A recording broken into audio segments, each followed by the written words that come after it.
Okay, so here is my picture. This is just straight out of the camera. This isn't camera raw.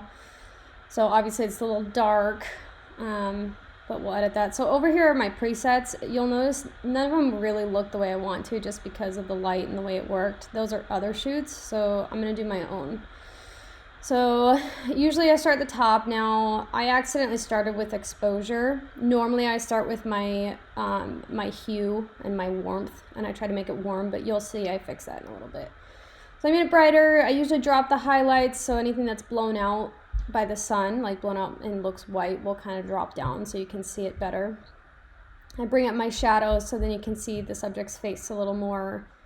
And then I always drop my blacks because that's what really gives you depth. So already she's popping a little bit more, just because I dropped the highlights and brought the shadows up. Now this is the way I edit. I bring up the vibrance and then I drop the saturation because it's trendy right now to do kind of a vintage look with like a lower saturation, but then like popping oranges and like faded greens. So these buttons on here, you can look at your before and after. Sometimes I like to have them up at the same time, but you can kind of see what you've already done and if you like it. So I think this looks really good right now. So this right here, this is how you get kind of that vintage look. This is your tone curve. So usually they call it an S curve. So I'm doing a very subtle S, you'll see here.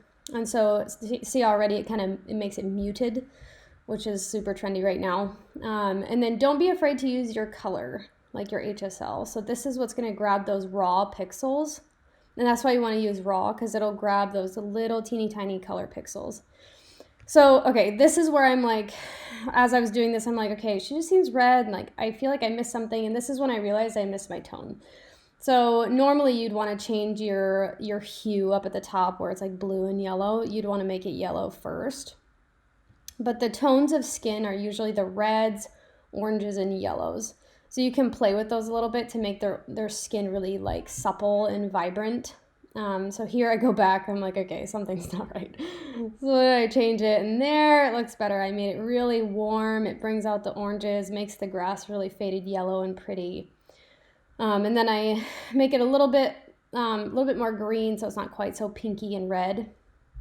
And then when I zoom in, you'll see the reds look a lot better in her face. Yes, so much better. Okay, so back to the skin tones. I'm going to bring that back up to bring out her lips because her lips are red and you don't want to lose her lips. I already like the yellows. I already like the oranges, but the greens are a little too vibrant for me, so I want to drop those down so that she pops off the green grass. So I drop the saturation, drop the luminance. Luminance just takes the light out of it, so if you go high, it would like blow it out a little bit. But usually I try to drop the background color, like the depth, so that the subject herself pops out against that deep, rich green, if that makes sense. Blues, you kind of have to play with the blues. I'll show you here in a sec. Her dress actually has blue in it. You can't really see that, and like the sky is blue, so play with your tones there. But right here, you'll see her dress is more blue than I realized. See, and it like, I don't want to mess with that too much. Like, so if a person has like blue eyes and you try to mess with that, it could really mess up any whites that they're wearing. So just pay attention. So this happens a lot, especially with the cheaper cameras. So you might want to pay attention to it. You can fix it with your colors here. See how that purple kind of hue around her bow went away. The problem is if you do it with your colors here, it might take away from her lips because of the same colors. There's actually a really cool tool here in Lightroom I'll show you to fix that. So you're going to go to lens correction, make sure you're on manual, and then the defringe. If you just tone it down a little bit, I wouldn't really go more than like 4. But that kind of takes away that fringing that happens when like light hits something and makes it look kind of purpley. I usually sharpen my images just a little bit, and then I denoise. That's the grain. If it's kind of grainy, if you denoise it, it'll smooth out their face for you, so you don't have to use a brush. But anyways, I think that's it. Oh yeah, she's a little foggy, so if you dehaze it, it kind of clears her up just a smidge. But yeah, I think that's it. So there's the before and after. So then what's really cool, oh yeah, sometimes I add vignetting, very subtle, very, very, very, very subtle because it's outdated. But again, it makes the background deep and it makes your subject pop.